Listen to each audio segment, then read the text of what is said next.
96.4।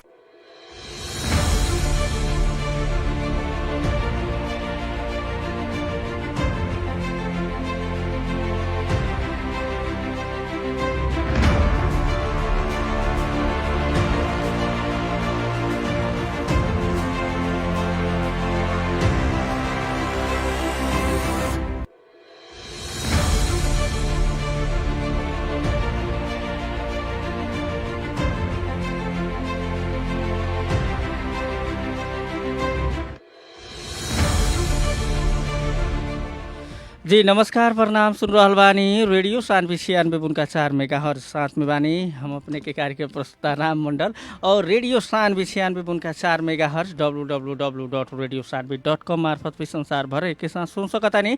कार्यक्रम हुई स्थानीय सरकार आवेला हरेक दिन 5 बजे के भोजपुरी समाचार डायरी के बाद 6 बजे तक। कार्यक्रम में हमने स्थानीय तह से संबंधित बातचीत करनी सन, खास करके चुनाव भइला 3 वर्ष बीत चुकल बा। स्थानीय तह में का भइल बा विकास निर्माण के काम, वहाँ के शिकायत, वहाँ के कमी कमजोरी के बारे में बातचीत करनी सन और एक जने जनप्रतिनिधि के भी हमनी कार्यक्रम में उपस्थित करावनी सन, साथ में वहाँ से बातचीत करनी सन। आज भी हमनी एक जने जनप्रतिनिधि से बात करम सन और आज के खातिर हमनी के कार्यक्रम में प्राविधिक ओर से साथ दे रहल बानी प्राविधिक मित्र बानी हमनी के सानू जी और हमनी आज कार्यक्रम स्थानीय सरकार के साथ में एक जने जनप्रतिनिधि के लेके आइल बानी सन। कार्यक्रम साथ में हम राम मंडल 6 बजे तक रहे में। आज बानी हमनी के साथ में बारा जिला के परवानीपुर गाउँपालिका के अध्यक्ष बानी हरिनारायण शाह जी, वहाँ से बातचीत करन खास करके हाईवे में पड़ला बारा के परवानीपुर गाउँपालिका और वहाँ के विकास निर्माण कैसे हो रहल बाटे, का हो रहल बा, गतिविधि कैसन बा, सेवा सुविधा सहज बा कि असहज बा, साथ में यी 3 वर्ष में का कैनी एकरा बारे में जानकारी बातचीत करला हरिनारायण शाह गाउँपालिका के अध्यक्ष हमनी के संपर्क में बानी। सबसे पहले अध्यक्ष जी अपने के कार्यक्रम में स्वागत बा। जी धन्यवाद जी, जैसे कि राउर गाउँपालिका पर्सा से एकदम सटल बा, हाईवे में पड़ला, मेन राजमार्ग के लगे पड़ेला और अपने लोग के अइला चुनाव जीतला के बाद 3 वर्ष हो चुकल, बहुत सारा काम कर लेले होके, कितना कितना विकास निर्माण के काम कैले बानी अपने के मुँह से सुनल जाओ ना। देखल चुनाव जीतला के बाद में हमने के तो 3 वर्ष लगभग होखे लगल जी। एक 3 वर्ष के दौरान में और पालिका के जौन साधन स्रोत बा ओकरा के आधार मान के जनता के जौन एगो चाहना बा, जौन एगो आवश्यकता रहे जी जी वही हिसाब से योजना बना के हमने के सभी क्षेत्र में प्राथमिकता के साथ काम कैले बानी सन। चाहे शिक्षा के क्षेत्र होखे, चाहे स्वास्थ्य के क्षेत्र होखे, चाहे पूर्वाधार के क्षेत्र होखे, चाहे क्षमता अभिवृद्धि के क्षेत्र होखे, सभी में मतलब एकदम पूर्ण प्राथमिकता के साथ हमने काम करे बने सन। जैसे कि जनता लोग खास करके आजकल के जनप्रतिनिधि के भी देखल जाओ या फिर जनता के भी देखल जाओ, जहाँ भी जाए रोड नाला ये 2 चीज ज्यादा विकास भइल। कितना किलोमीटर लगभग रोड अपने गाउँपालिका में बनवा चुकल होके, ढलान करा चुकल होके? हमरा गाउँपालिका में अभी तक 7 किलोमीटर जितना रोड बन गए अपने के। ओकरा वैसे ही 7-7.5 किलोमीटर नाला भी बन गए बा। ओकरा बाद स्कूल में अपने जान तो स्कूल के पूर्वाधार सबके मतलब बढ़िया रूप से हमनी के निर्माण कैले बनी सन, चाहे बिल्डिंग होखे, चाहे स्कूल के में अब चरपी सबके काम होखे। अपने के गाउँपालिका में एगो बढ़िया स्कूल पड़ेला भोज भगत उच्च मावी बावी है कि ना? उच्च मावी त नावी मावी है, उच्च मावी अभी ना कहल जाला।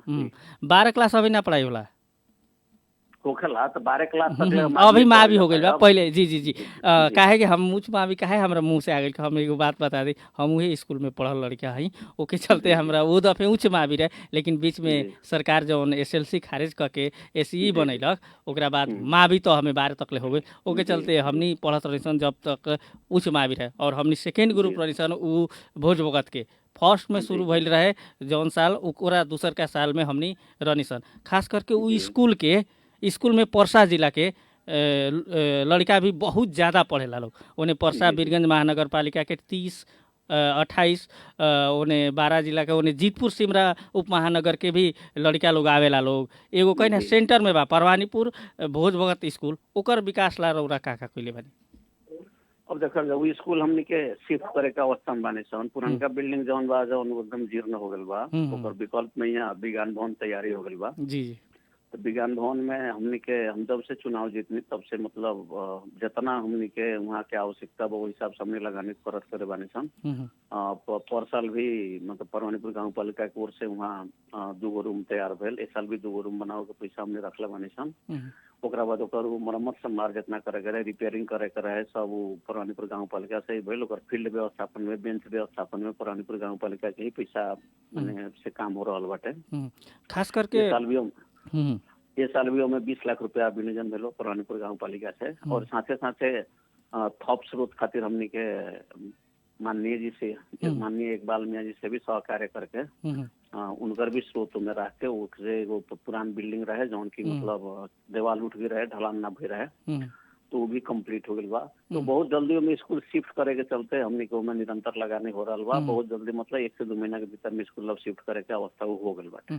जैसे ओ बेरा 2 फैकल्टी पढ़ाई होके हमरा जहाँ तक आबा एजुकेशन आ कॉमर्स अभी तक खास करके एगो शिक्षा में का देखल गई बा। स्थानीय तह में जब से ई सरकार बनल 3 गो देश में सरकार, तो स्थानीय तह में शिक्षा के दे देवल गई अधिकार सब।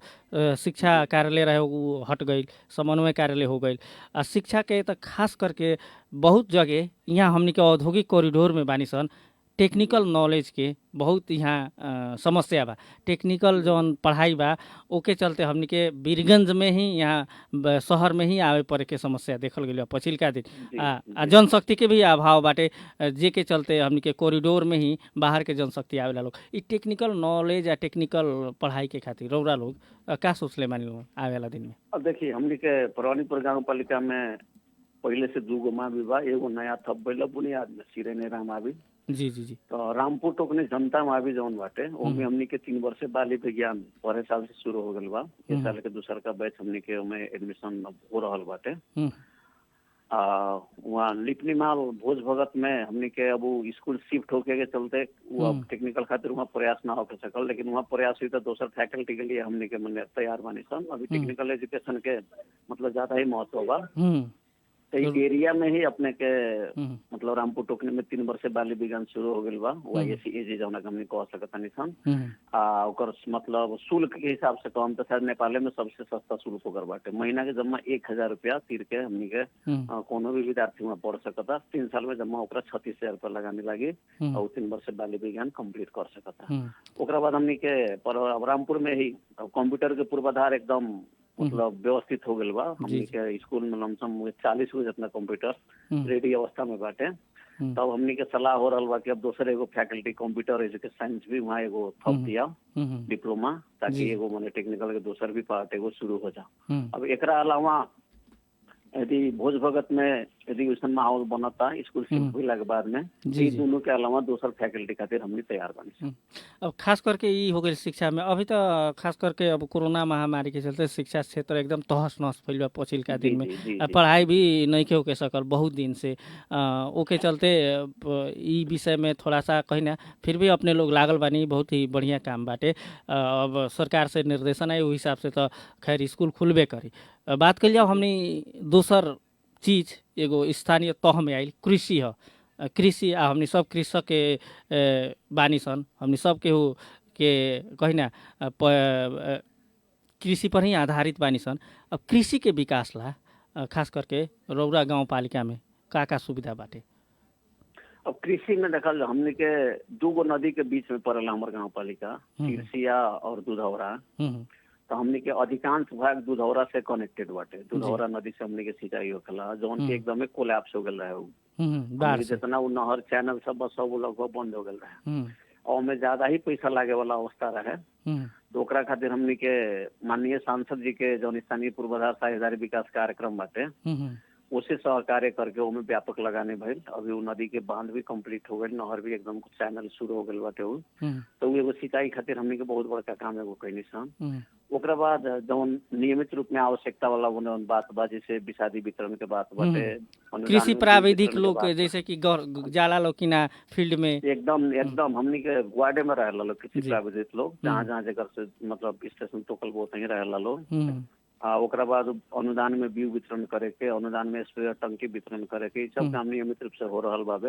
अभी भी हमने के गेहूं के बिया मंगाओ के मतलब पूरा तैयारी हो गई बा, मतलब 2 से 4 दिन में बिया आके हमने के वितरण करे के अवस्था में बानी। खास करके अभी जौन सुविधा बा, सेवा बढ़िया बा, सेवा दे रहल बानी, लेकिन एमे का होला कि जब वितरण करे पर होला तो कितना जगह समस्या होला जवन की एक्चुअल किसान, वास्तविक किसान के हाथ में ना पड़ेला या फिर नेता कार्यकर्ता के हाथ में पड़ जाला। हम अपने के स्पष्ट करे के चाहता है, हमने के मोडालिटी फर्क बाटे। हमने पहले ही सूचना निकाल दल बानी, सभी लोग मतलब अपन अपन डिमांड कर दिला बा, ओकर लिस्ट हमने के तैयारी बाटे। आ 50% के जौन अनुदान के रकम बा, जे मतलब फॉर्म भरले बा ओकरा हमने पहले ही असूल मतलब ले रहल बानी।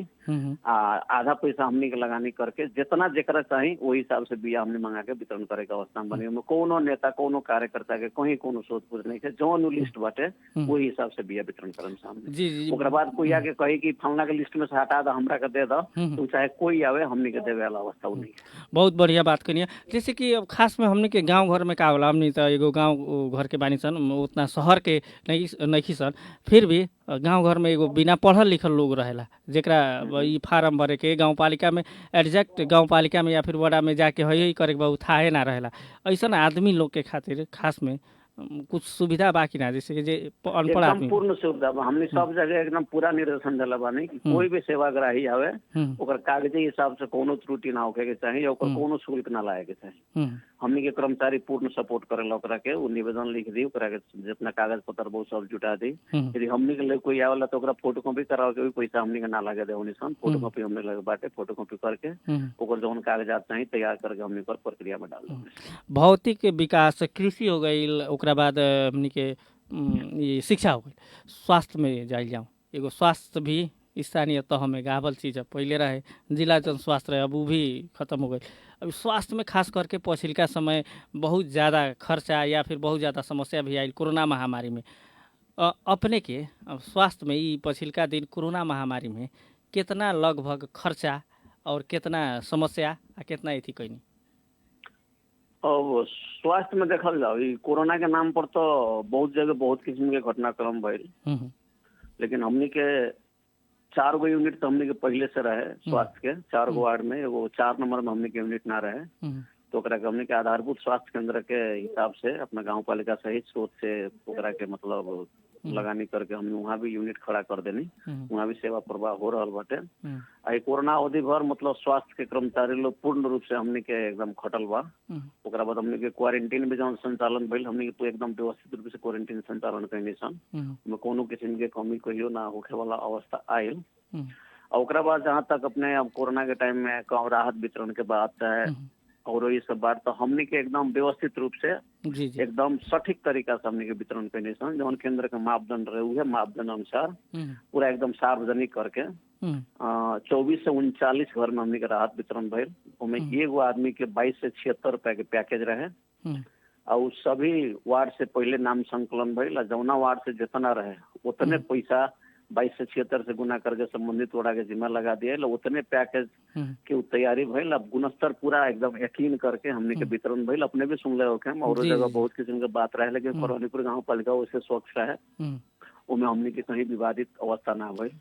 ओकरा बाद दवाई के बात हमने के चाहे कोरोना के समय होके चाहे जहिया भी होके एगो आई रहे, केस आई रहे कि गांव पालिका नहीं के देखत कह के बीच में केस आई रहे। ना वो चीज देखिए, वो तो एगो आदमी के कथी होखला न, बहुत आदमी के चाहना कैसे वो भी अपने के स्थानीय गांव के ही आदमी रहे। हाँ सुनल जाओ ना, जौन आदमी के केस आयल रहे उनका कोरोना से पहले बहुत बीमारी रहे, उनका के जब रिफर कैलक मतलब जन चितवन ले जाए खातिर, तो ओकरा गाँव पालिका के एम्बुलेंस से उनका के ले जाके पहुंचेलक। हमने सब वहाँ वही दिन चितवन जाके उनका जहाँ एडमिट भेल वहाँ मतलब भेंटो करके आए रहने सन। ओकरा बाद चुपे तक वहाँ से भाग के चल अलन। अला के बाद में अब उनका कोरोना पॉजिटिव आ गई, फोन पहले हमरे लगे आयल चितवन से।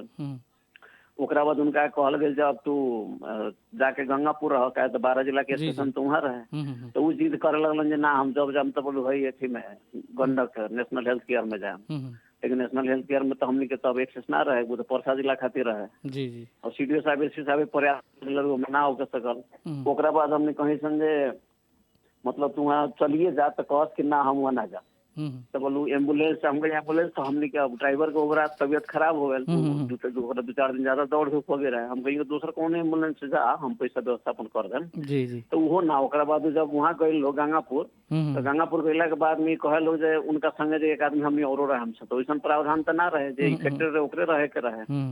तो कहल लो जे ना संगे रहे के ना मिली, तब कहल ना तब हम यहाँ ना रहे, हमरा के बीरगंज भेज दो। तब यहाँ कहल एडमिट भइबे ना कल तो तोहरा बीरगंज के भेज दिया, पहले एडमिट होकर ओकरा बाद बीरगंज जइया।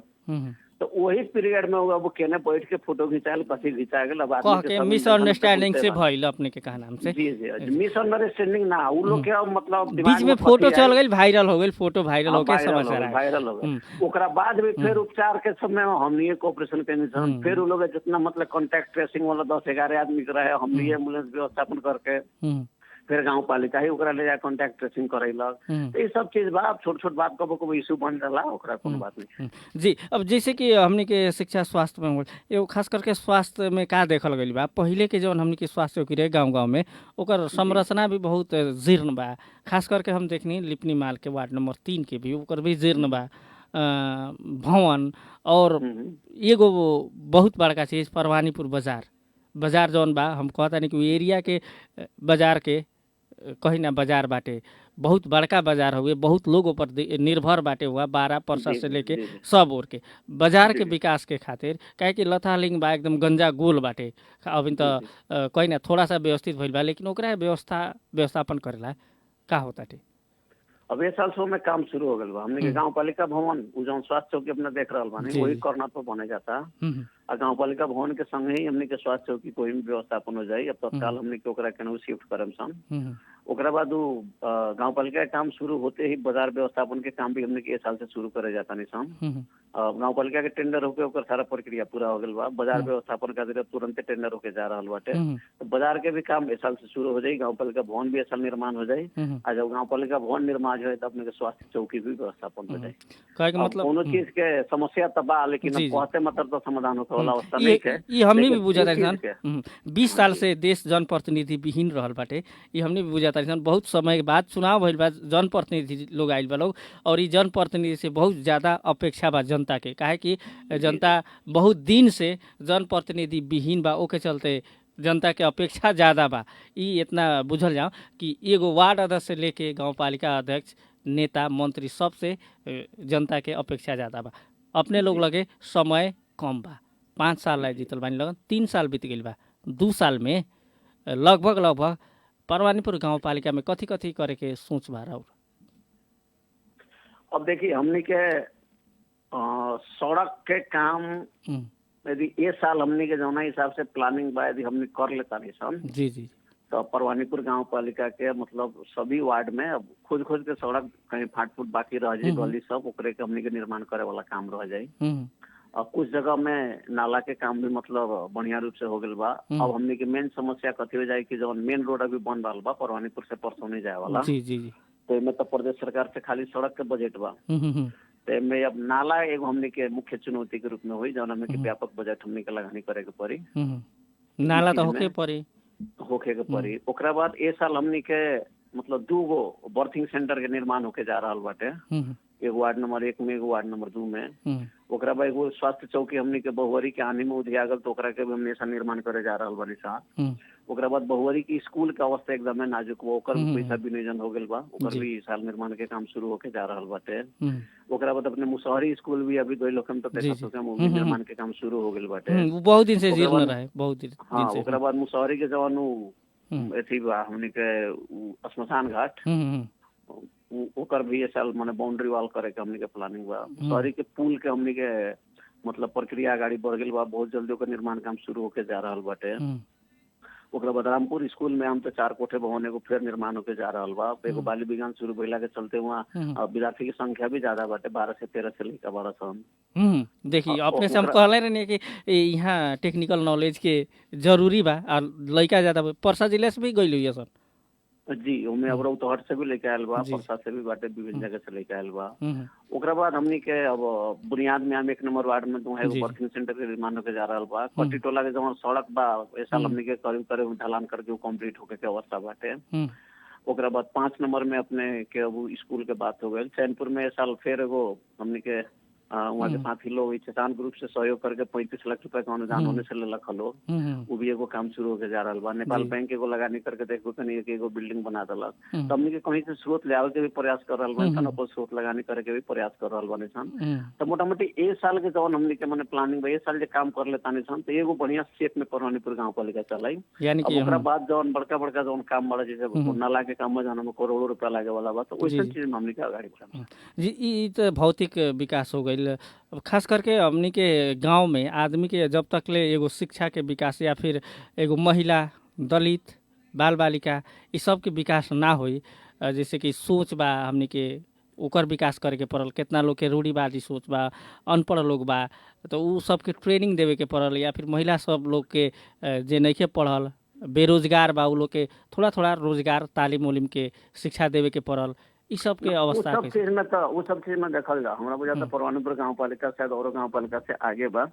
अब ये साल कोरोना के मतलब संक्रमण के चलते हम ऐसा कार्यक्रम संचालन ना कर सकनी है सन।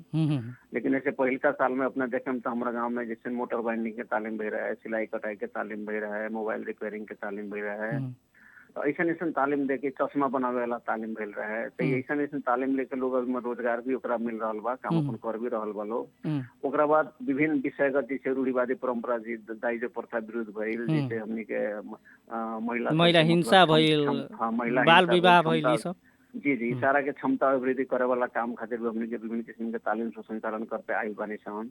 ओकरा बाद यही क्षेत्र में एगो आरआरएन संस्था काम करेला का बाहर के किशोरी संवाद कार्यक्रम चलावला। तो किशोरी संवाद कार्यक्रम खातिर भी परवानीपुर गांव पालिका साल 5 लाख रुपया अनुदान के रूप में छुट्टी लेवे उनको कार्यक्रम के सपोर्ट करे के। तो उ लोग के कार्यक्रम एक एक वार्ड में चलावे के रहे, तो बाकी 4 गो वार्ड में कार्यक्रम कंटिन्यू करे खातिर हमने 5 लाख रुपया अनुदान के रूप में छुट्टी लेवे से तो 4-5 वार्ड में कार्यक्रम संचालन हो रहा बा। ऐसे मतलब कुल मिला हमने कोनो क्षेत्र में मतलब 22 नहीं किसन पहले कोनो क्षेत्र छोड़ले नहीं किसन। लेकिन रह कथे कि अब 20 वर्ष कितना ना लंबा गैप रहे, इतना ज्यादा गैप रहे कि ओकरा के एके बेर मतलब फुलफिल तो नहीं किसन कर सकल, लेकिन हमनी के निरंतर प्रयास में बानी। अब जैसे कि एगो हमनी के गांव में का होला, दलित लोग के हेपा पर वृत्ति बाटे अभी भी बा, थोड़ा सा दलित के उकासेला या फिर ऊपर ले आवेला गांव पालिका से का कइले बा।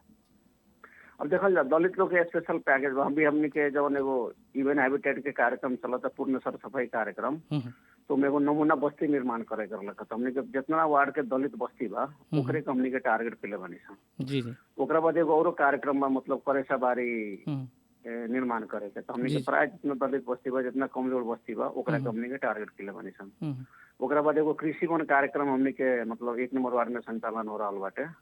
कृषि वन कार्यक्रम में ही दलित और जनजाति के जो निम्न वर्ग के लोग बा वही समय आदमी के हमनी के उनमें सहभागी करावे के प्रयास कर रहा बानी सन। तो सारा चीज मिला के लमसम 1000 घर दूरी के समेटे के प्रयास बाटे। एमे औरो एगो गांव पालिका सहयोग बा जी परवानीपुर गांव पालिका भर में। तो पहले भी कहनी कि कुल मिला के हमनी के प्रयास बढ़िया शुरुआत कैले बानी सन। लेकिन अब समय कम बा, समय कम तो कथी समय एगो चीज कथी बा कि निमन शुरुआत कर दम तो कोई आई तो ओकरा के पिकअप करी। अब हम निमन करम तो बिहान आके कोई ओकरा उखाड़ के फेंक ना दी। काहे कि अपने लोग के तो 2 साल बाद फिर से चुनाव लड़े के नहीं बात, निमन ना करम तो जनता वोट ना दी।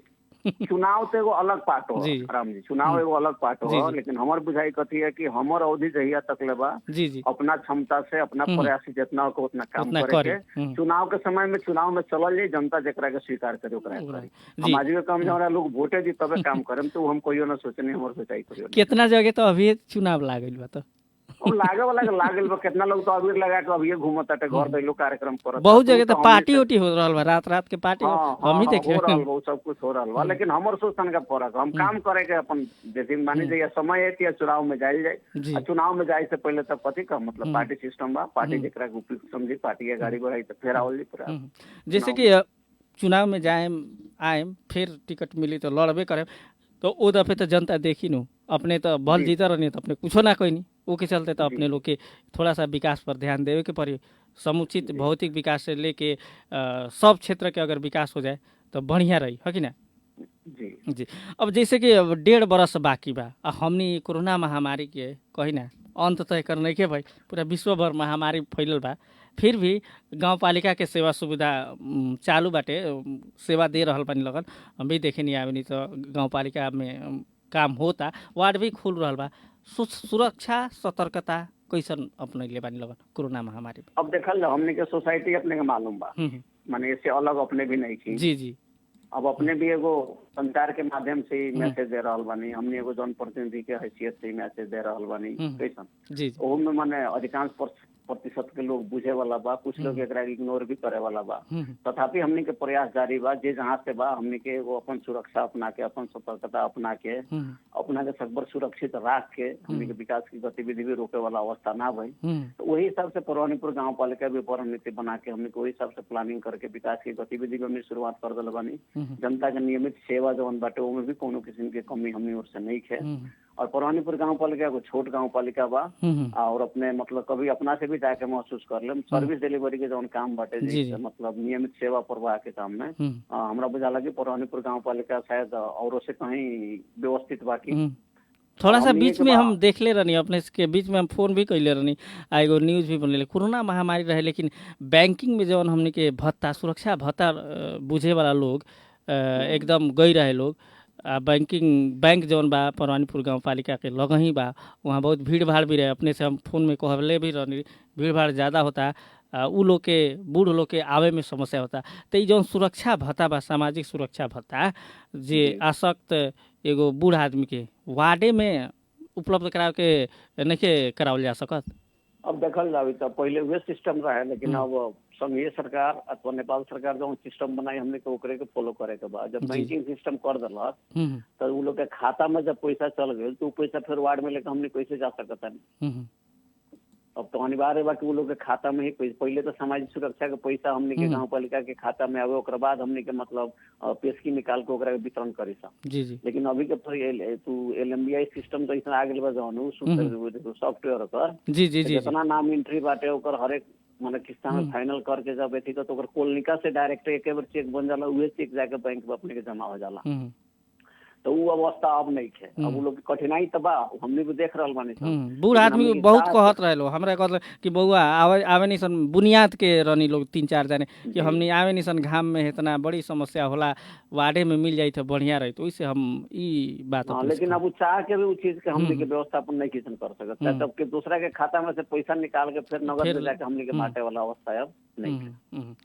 कहीं ना कि एगो केंद्र सरकार के सोचे देवे के पड़ल है कि ना, ओके चलते अगर केंद्र सरकार नीति बना दिल बताओ कथी सोची तब से खाता बैंकिंग जब सिस्टम में शुरू हो गई तो कथी। जी जी जी बढ़िया कहनिया, लेकिन समन्वय कैला पर ई भी हो सकता। बहुत जगह की समस्या बाटे ई सामाजिक सुरक्षा भत्ता के। अब हमने खास करके अब दीपावली आ रहा बा और कार्यक्रम के अंत में बानी सन, अपने के दीपावली के हम शुभकामना देम, छठ के शुभकामना देम। जाते जाते गाँव पालिका के आम जनता से का कहे के चाहे?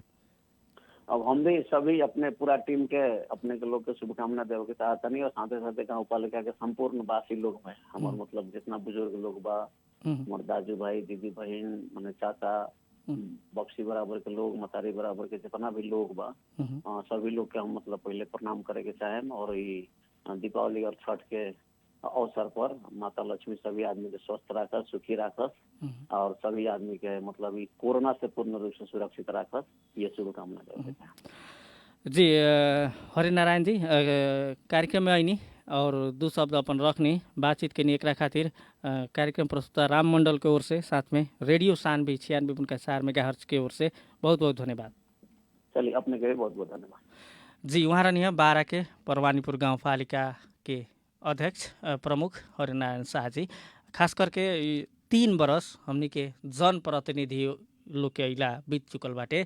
3 बरस पहले चुनाव भई रहे, 2074 साल में स्थानीय चुनाव भई रहे, जेमें गाउँपालिका महानगरपालिका नगरपालिका वडा में जनप्रतिनिधि लोग आइल रहे लोग।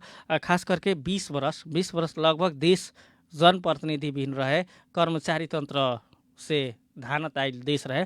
कर्मचारी लोग जिंगे करे उंगे करे के परे, और बजट जितना रहे कर्मचारी लोग चलावे लोग।